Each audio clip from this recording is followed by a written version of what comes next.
ನಾನು ಕಂಬದಳ್ಳಿ ಹನುಮಪ್ಪ ಮುನಿಯಪ್ಪ ಎಂಬ ಹೆಸರಿನ ನಾನು ಕಾನೂನಿನ ಮೂಲಕ ಸ್ಥಾಪಿತವಾದ ಭಾರತದ ಸಂವಿಧಾನದ ವಿಷಯದಲ್ಲಿ ನಿಜವಾದ ಶ್ರದ್ಧೆ ಮತ್ತು ನಿಷ್ಠೆಯನ್ನು ಹೊಂದಿರುತ್ತೇನೆಂದು, ನಾನು ಭಾರತದ ಸಾರ್ವಭೌಮತ್ವವನ್ನು ಮತ್ತು ಅಖಂಡತೆಯನ್ನು ಎತ್ತಿ ಹಿಡಿಯುತ್ತೇನೆಂದು ಮತ್ತು ಕರ್ನಾಟಕ ರಾಜ್ಯದ ಮಂತ್ರಿಯಾಗಿ ನನ್ನ ಕರ್ತವ್ಯಗಳನ್ನು ಶ್ರದ್ಧಾಪೂರ್ವಕವಾಗಿ ಮತ್ತು ಅಂತಃಕರಣಪೂರ್ವಕವಾಗಿ ನಿರ್ವಹಿಸುತ್ತೇನೆಂದು, ಭಯ ಅಥವಾ ಪಕ್ಷಪಾತವಿಲ್ಲದೆ ರಾಗದ್ವೇಷ ಇಲ್ಲದೆ ಎಲ್ಲ ಬಗೆಯ ಜನರಿಗೆ ಸಂವಿಧಾನಕ್ಕೆ ಮತ್ತು ಕಾನೂನಿಗೆ ಅನುಸಾರವಾಗಿ ನ್ಯಾಯವಾದದ್ದೇನೇ ಮಾಡುತ್ತೇನೆಂದು ದೇವರ ಹೆಸರಿನಲ್ಲಿ ಪ್ರಮಾಣ ಮಾಡುತ್ತೇನೆ.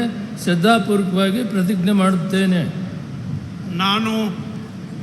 ನಾನು ಕಂಬದಳ್ಳಿ ಹನುಮಪ್ಪ ಮುನಿಯಪ್ಪ ಎಂಬ ಹೆಸರಿನ ನಾನು ಕರ್ನಾಟಕ ರಾಜ್ಯದ ಮಂತ್ರಿಯಾಗಿ ನನ್ನ ಪರ್ಯಾಲೋಚನೆಗೆ ತರಲಾಗುವ ಅಥವಾ ನನಗೆ ತಿಳಿದು ಬರುವ ಯಾವುದೇ ವಿಷಯವನ್ನು ರಾಜ್ಯದ ಮಂತ್ರಿಯಾಗಿ ನನ್ನ ಕರ್ತವ್ಯಗಳ ಯುಕ್ತ ನಿರ್ವಹಣೆಗೆ ಅಗತ್ಯವಾಗಿರಬಹುದಾದ ಸಂದರ್ಭದಲ್ಲದೆ ಅನ್ಯಥಾ ಯಾರೇ ವ್ಯಕ್ತಿಗೆ ಅಥವಾ ವ್ಯಕ್ತಿಗಳಿಗೆ ಪ್ರತ್ಯಕ್ಷವಾಗಿ ಅಥವಾ ಪರೋಕ್ಷವಾಗಿ ತಿಳಿಸುವುದಿಲ್ಲ ಅಥವಾ ಬಹಿರಂಗಪಡಿಸುವುದಿಲ್ಲ ಎಂದು ದೇವರ ಹೆಸರಿನಲ್ಲಿ ಪ್ರಮಾಣ ಮಾಡುತ್ತೇನೆ. ಶ್ರದ್ಧಾಪೂರ್ವಕವಾಗಿ ಪ್ರತಿಜ್ಞೆ ಮಾಡುತ್ತೇನೆ.